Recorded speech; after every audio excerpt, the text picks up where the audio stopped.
Welcome to Pittsburgh. Woo! We get so many questions about product research, and one of the biggest things is how do you pick products that are gonna make you money? So today we're gonna talk about that criteria. So come with me and enjoy this view. Fingers down my spine. Girl, you look mighty fine. Won't you rub your fingers down my spine? Girl, you look mighty fine. Won't you rub your fingers down my spine? Girl, you look mighty fine. Won't you rub your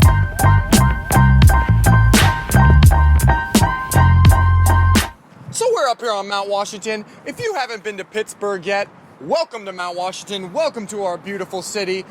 I'm gonna live right down there in the thick of it pretty soon here. Taylor's gonna live out there somewhere. It's gonna be beautiful. But here's the deal, guys. We get a ton of questions every single day. How do you choose between a good product versus an average product? How do you choose between a great product and an amazing product? What are the criteria? And more importantly, how did you come up with those criteria? Are they arbitrary? Are they just random stuff that you guys picked out? We're going to explain that right now. So first off, if we start with product research. That's Yep. what you start with, okay? So and so important. what this is using software like Jungle Scout, using software like Viral Launch, and you're going in Yep. and you're looking for certain criteria that you match, okay? So this is after you found your keyword, after Yeah. you're kind of looking through Jungle Scout, looking through Viral Launch. So Kale, whenever we're in product research, Yeah. we think we found a product, what parameters or criteria do we look for to deem that product's a good one? So what's like the first one? Okay, so the biggest one, the one that is the most important, the one that you guys are going to care about, that is going to bring home the bacon for you and your family, is looking at revenue. You need to see if the market as a whole, not just the product that you're selling, Yeah. the entire market is making money. Because why sell a product in a market that no one wants? You don't want to do Revenue that. judges demand. I just want Yes. to say that one more time. Demand. Demand. Revenue judges demand. Demand. So we need seven. We need Demand. we need 7 out of the top 10 to have over $5,000 in revenue. Why is that, Taylor? Do we just make up the number 5,000? Do we just want 7 out of Nope. top 10 for any Nope. random reason? So this is kind of sort of getting into the next criteria that we use. Yeah. But really what you're judging is, okay, so let's say you find a keyword. We'll use wireless charger because we use it all the time, right? Yeah. Is 7 out of the top 10 have that over 5,000 in revenue? You know that the demand is there. Yeah. And that is based on if you get to the first page.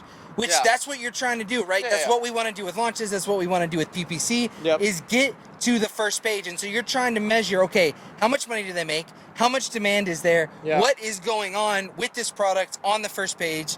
And in terms of $5,000, okay? Yeah. So $5,000 is not a made-up number. It's not something we just do because we like it. We thought it sounded cool. Hey, man, how much money should these people make? $5,000? No, it's nothing like that, guys.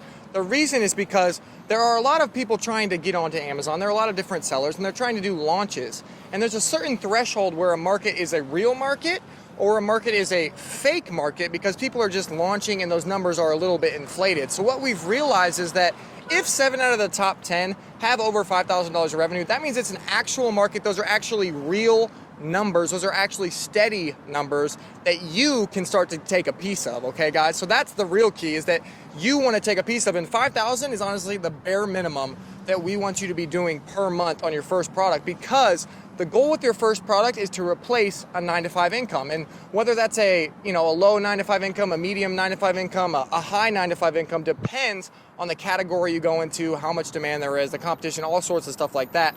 But there is definitely the potential, and we've seen it with our students and with our fans and with everyone who we talk to replace a 9-to-5 income with one product. So that's super exciting. Good job. Hey, Kale? Kale! Kale! All right, so that's the first parameter, right? 7 in the top 10, over 5,000 reviews. The next parameter that we want to look for is another 7 out of the top 10 rule, and it is 7 out of the top 10 that have under 75 reviews. And you know what this is judging? Kale, you're not on camera right now, but just yell it out. What is this determining? Competition! He said competition. Competition, competition. I wish we had like a competition. Okay, just keep doing that every time we say something cool. Anyway, this is judging competition. So if 7 out of the top 10 have under 75 reviews, that means that we can compete. We can launch a product, we can get a product up on Amazon, and we can go and get reviews that are relatable to what's on the page that can compete with those products. So Taylor, I can hear them asking already. They're already asking in all the comments and they're saying, did you just pick 75 reviews as an arbitrary number? Did you say that, oh my gosh, I don't want anyone to have over 75 reviews and I'm making it difficult on you guys to watch? Nope. Okay, good. We didn't. Actually, we did not. 75 reviews is our cutoff because I don't know about if you guys know this, but psychology is involved a lot in buying decisions, right? So if a product has less than 100 reviews, it's a lot different than a product that has over 100. Like you just look at that 3-digit number and you're like, holy crap, like it has over 3 digits, I must buy it, I must buy it. So we do 75 because it's gonna take you some time to get the product in stock. You're gonna have to go to your supplier and stuff like that. So someone who has 75 reviews at the time that you're sourcing it might have over 100 by the time that you get the product. Another reason why we actually pick 75 reviews is because what we've seen is obviously the whole 3 digits, that kind of thing. But 75 to 100 reviews, really that 100 reviews is really where a product kind of starts to snowball. It kind of starts to really, really go motorcycle. It really starts to just go once it gets over that 3 digits, once it gets to that 100 reviews.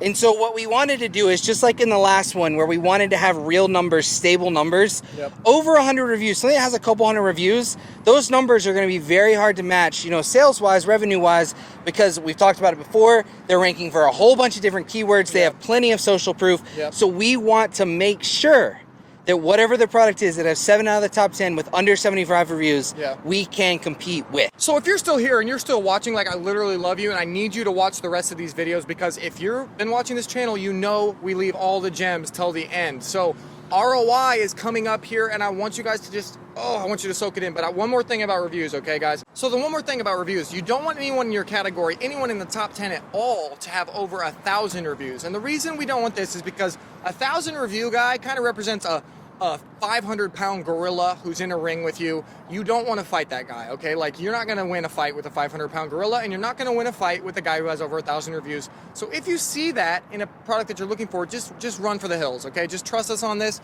It's not in your best interest. And then finally, another thing, when you're hearing all this, take it all with a grain of salt. So say you're watching this, you have a big budget, you have 20 grand to work with, you have 15 grand to work with, you have a bigger budget to work with Amazon FBA, you can overcome some of these review issues. So maybe everyone in the top 10 has 250 reviews or 200 reviews and you think you want to enter, you can still do that. I would message us first and kind of let us take a look at the market for you, but that's totally possible. It's all about how much cash flow you have. All right, so those are 2 huge ones. And the last big one, Kale just teased, we're going to get to in a second. But another thing that we do a lot, okay, is we look at everything. We look at everything, right? When we're going through products, we're going to look at, that's a cool car, we're going to look at everything from the competitors' listings, right, to see how good they are. We're also going to look at stuff that other people aren't looking at. One of the biggest questions, Jim in the corner right now, one of the biggest questions we always get is, if everyone is using the same criteria to find products, how are we finding different products, okay? Here's the thing. You can set your own criteria. The criteria that we set, 7 for 7, 7 for 7, ROI that we're going to talk about in a minute. Other than that, set all your criteria differently based on what you like. Set it for different categories. Set it for different weights. Set it for different sizes. You can do all these different things because I can tell you that most people who are starting Amazon FBA, they're looking for a product that's under 2 pounds that fits in a shoebox that's not breakable. Okay? And that the retail price is going to be between $20 and $30.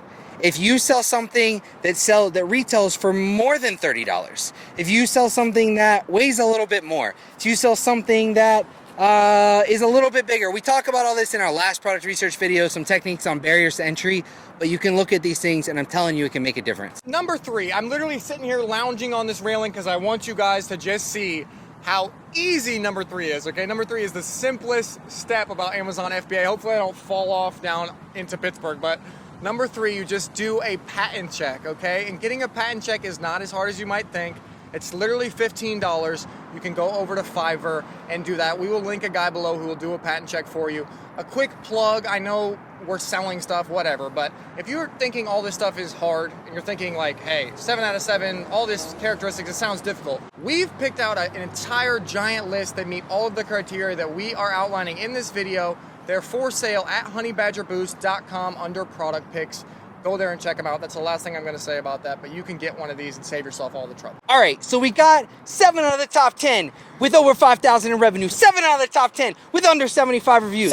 You looked at some stuff. You got a patent check. Now it's time for the big kahuna. The big one. Kale, what's the big one?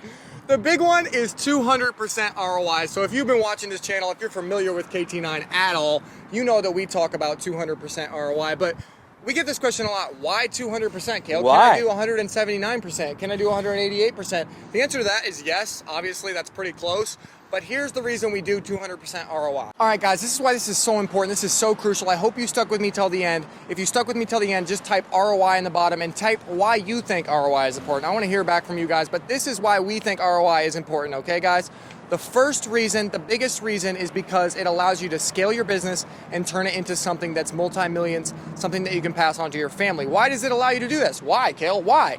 0% ROI means that you get your product cost back. You sold it at cost. You said, hey, I got this from China. It didn't work out. I sold it for my cost. 100% ROI means you sold it, you got your money back for that first product, and you were able to buy a second product to replace that one, okay? That's 100%. But 200% ROI, the holy grail, is that you get your product cost back from the first one, you get to buy another product, and then you get to buy a bonus product, okay? So basically what that's doing is it's doubling your business every single time. You get rid of a product, you add 2 more. You get rid of a product, you add 2 more. You get rid of a product. Imagine if you scale that and you multiply that over time, over years, over months, you are going to make a lot of money. All right, so the second reason why we want 200% ROI, we've had a lot of questions about this. Kale made a video about it, about market saturation, okay? What 200% ROI is gonna do is, obviously it is the goal to be able to buy one, get 2 back from it, okay? But if you get into any kind of circumstances, okay, 200% ROI allows you to be flexible. So if your market gets saturated, you have some room to work with. If you go back to restock and your supplier wants to increase your cost for some weird, bizarre reason by 15 cents, you have room to work with, okay? It gives you flexibility that when you go under 200%, if you're down at 100, 120% ROI, that really means that you're at like 30-some% profit margin, and your profit margins are gonna dwindle. And this also plays into PPC, pay-per-click advertising. I'm gonna let Kale talk about that one. So I know I'm supposed to talk about PPC. Taylor laid it out for me, but can you please quickly, just below this video, we have a videographer. We're in Pittsburgh. I can yell stuff to people. I can say, hello, my name's Kale and I sell on Amazon. And it's fine. If you like this style, I need you to affirm me. I need you to hit the like button, and I need you to tell me below that you like this, because if not, we're not gonna get out of the studio and do all this, because it's a lot of work. I like the city, but it's more work. Okay, so back to PPC. PPC, okay? PPC is great. You need to do PPC. You need to do PPC all the time. You need to run profitable PPC campaigns. But in order to do that, you have to spend money.